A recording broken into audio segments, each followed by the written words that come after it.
How you doing, baby? Happy Monday. And today on Coffee and Conversation with your girl, Shakenya. When you get a minute, go to that YouTube channel, Shakenya, and hit subscribe, guys. Look at some of the videos, and if you see anything that you like, please share.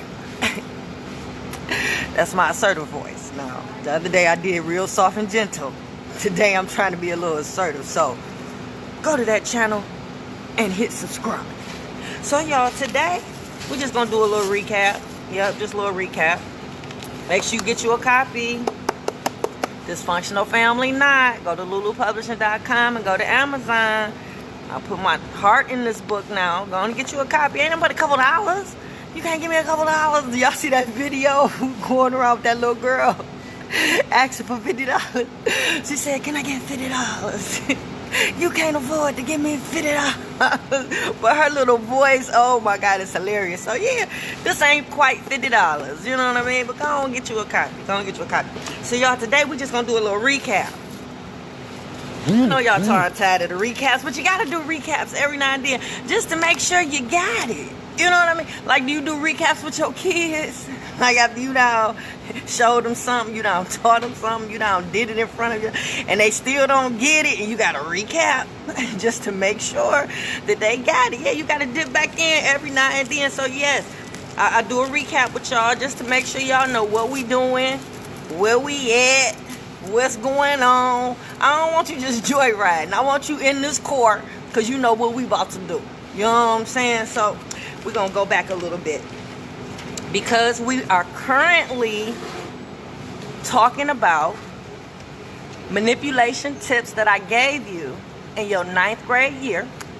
So now you're seniors, and we're looking at the adverse effect that it has on your child, your family, you, and also the psychological damage that can be caused as a result of these manipulation tips being used.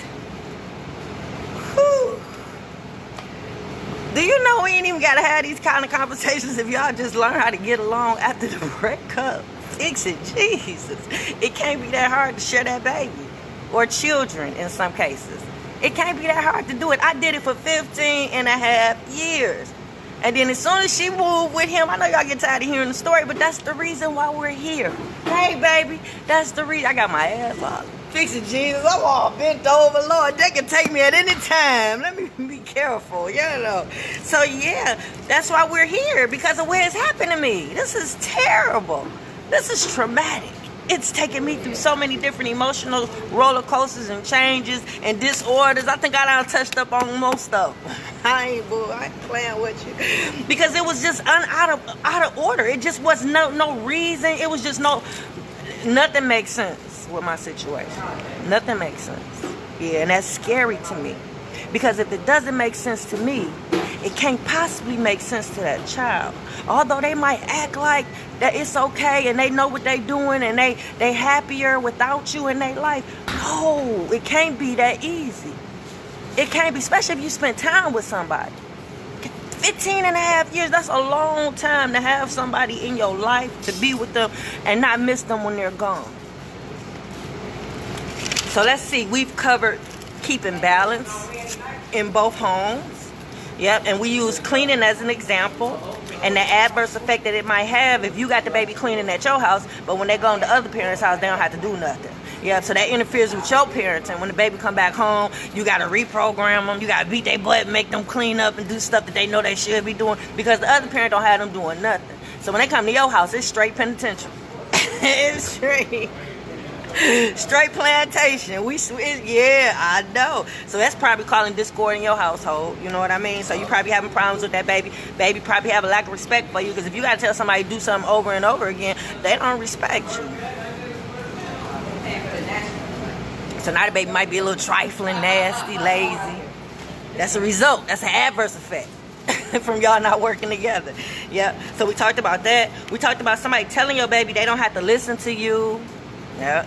We talked about somebody telling your baby they ain't got to do what you say. I know. That's adding on to the lack of respect. That I know it's adding on to the discord in your household because you constantly reprogramming this baby, probably going upside the head because you done told him something so many times. I know. That's stressful.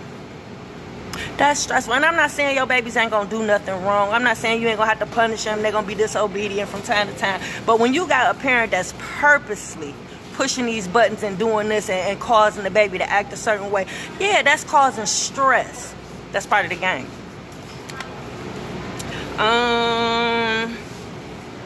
We talked about the inappropriate conversations that they might be having with your baby. Every time they come over, they treating your baby like a friend. And they talking about you to this baby. And they allowing this baby to talk about you. Like, I was so shocked when I realized that she was calling me by my first name. Because the only thing I hear her say is mommy. Mommy this, mommy that, mommy, mommy. She was so sweet and innocent acting. You know what I mean? Love her to death. To this day, love her to death. So sweet around me. Then he showed me the text of her calling me by my first name. When was that ever allowed? Why was that okay? Why was that okay? And trust me, when I come on here, I'm not playing the victim. I am one. And I asked why is that okay? Because it's been 2 incidents where she raised her voice while talking to her dad of the same monster that I'm going through this with. And I actually stopped the car and told her a thing or two about how I'm not going to allow her to disrespect her father and talk to him, the same dude that I don't like, the same dude. Understand? Same dude was on the other end of that phone and heard me defend him. Heard me tell her she gonna respect him. He heard me. So for me to not I don't understand why when she first called me by my first name, why she wasn't instantly corrected. That's all I'm saying. Yeah, I'm not playing a victim. I am, because if I did that and I put in that much effort, I expect that much effort put in back. So I should have been notified that she called me by my first name. She should have been checked for calling me by my first name. That right there should have been the divide. That's your mother. I bet I never hear you call her that at that moment. And then we should get to the bottom of why she felt comfortable saying it. But see, if none of that was done, that means somebody is allowing her to do it. Somebody's telling her it's okay to do it. At that moment, somebody's conditioning her not to respect her mom. At that moment. So inappropriate conversations, which turns to inappropriate relationships, them doing stuff without you, never inviting you. Yeah. So now you're seeing the adverse effect that it has on your baby. Your relationship is probably dwindled down to almost nothing. You don't have a good relationship with your baby. You don't have good communication with your baby because somebody telling your baby not to talk to you. I know. But now, can you see how that can interrupt my parenting? Considering that I pride myself on being able to communicate with my kids. I pride myself on creating safe spaces so my children can feel comfortable talking to me. I pride myself on that because that's what my mom did for me. So that was passed down. Having an open line of communication with my children. So can you see how that interrupts my parenting if you're telling her not to talk to me when I've pretty much put something in place for her to feel comfortable to do so? Do you see the conflict of interest? Do you see the confusion that someone... Yeah, that adds on to the psychological damage. We talked about staging the scene. And remember, we used an example of him lying, telling people that she only lived with him, and the baby probably standing there, yep, agreeing, collaborating this lie. Now you're giving your baby the green light to be a liar. Yeah, see, we create these demons with these children. We create this. Yeah. So now your baby's giving the green light to be a liar because dad is lying in front of her and she's saying, yep. Knowing she got a room in my crib with a TV and a bed in it. Knowing that she got...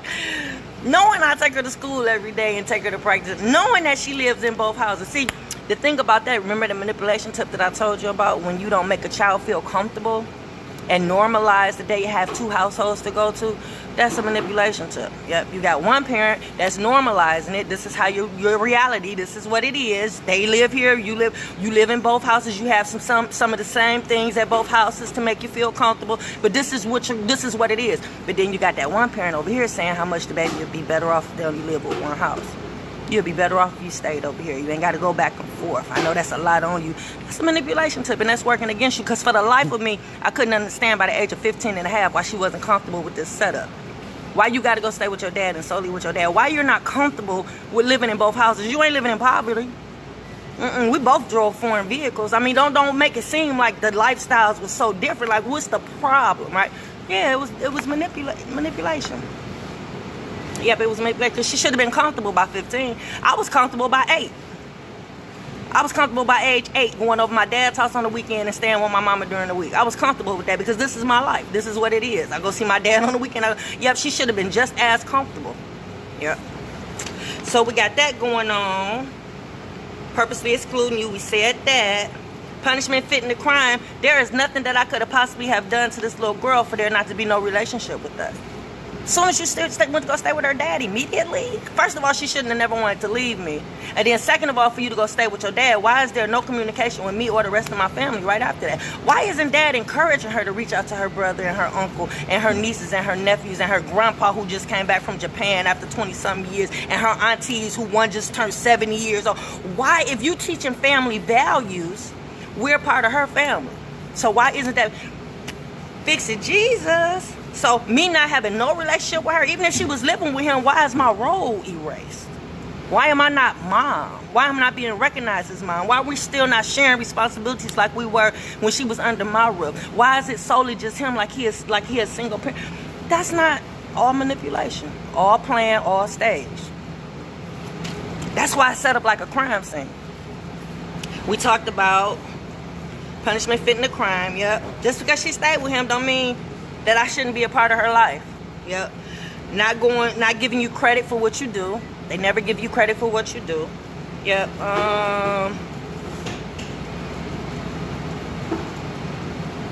Always making the baby feel like they gotta choose. Fix it, Jesus. That's abuse. That's abuse. Me and this dude stayed in the same zip code. Why she gotta choose? If we've been able to work it out all this time to where she with me Monday through Friday, with you on the weekends and partially the summer, if we able to work it out all this time, fix it, Jesus. Fix it, Jesus. Making a difference between the households and the children and the lifestyle. That's a manipulation tip. It shouldn't have been no difference made with us. His family ain't no better than mine.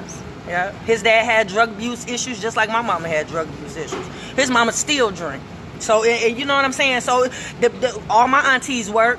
I'm quite sure he got family members. Like, it was an equal balance, if you ask me. Even with the dysfunctions in both of our households, it was an equal balance. So, it shouldn't have been too much difference that he could have made out of that. And the baby should know that. Making a difference in the children. As if my children not good enough to be in her life. How do you think that make my children feel? If they following her on social media because she don't call and they don't talk, they don't have the relationship that I devised them to have, considering how I raised them. How do you think they feel seeing her have a relationship with her other brother by another mother? How you think that make them feel? Knowing that they should have a relationship with her the same. You don't think that caused any type of psychological damage? You don't think that added on to them becoming depressed or having depressive issues now?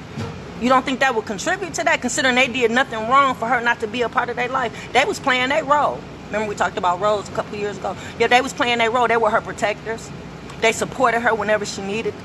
We went to go support her when she lost somebody on her dad's side at the wee hours of the morning. Fix it, Jesus. Fix it, Jesus. Fix it, Jesus. Fix it, Jesus. So yeah, to make a difference out of the children.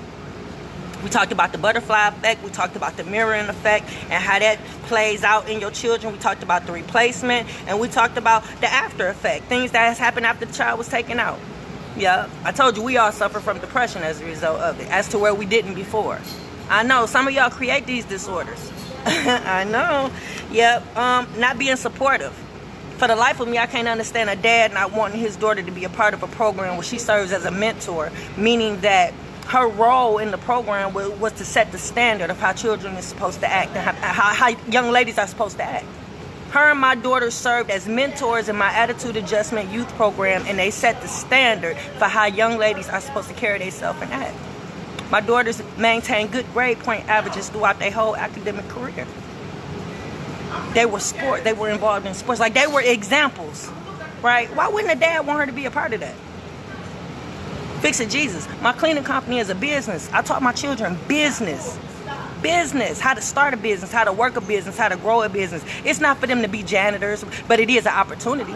It is something that I can leave for them when I pass on. It is a business that they can run and make money off of. So it's like the same skills that it takes to start a cleaning business is the same fundamentals that you need to start any business to become an entrepreneur. That was something that I taught them. That was something that I wanted them to know about. Entrepreneurship. Yep. Just like I talked to them about credit. Just like I talked to them about money management. Me opening them up them bank accounts was to teach them money management. So why wouldn't a dad be impressed by that? I talk about routine. I talk about structure. I talk about discipline. I talk about breaking generational curses. Why wouldn't that be enough for him and his mama and them, for that side of the family? That I don't understand. So yeah, all these questions got to be answered at some point. Somebody got to be held accountable for this at some point. So yeah, that's why I got to set up like a crime scene. So yeah, that's it, y'all. Those are the recaps that we talked about, the manipulation tips. I was going to go into the disorders, but I think I'm going to recap them tomorrow because we're running out of time, guys. And Mr. Chime Time, where he come from? Has he always been a food critic or something and I'm just not hearing about it? It just seemed like lately this man, Mr. Chime Time, just been popping up on my timeline, and he's reviewing every restaurant that we have here in the city of Detroit. So he done put some good spotlight on some places, you know what I'm saying? Some places he done talked a little mess about. But whoever he is, tag him, y'all, because I want to interview him on Motor City Radio just to find out his take on what's going on in the city and our food and all this stuff. Yeah, Mr. Chime Time. Yep, y'all. So that's it for Coffee and Conversation with your girl, Shakenya.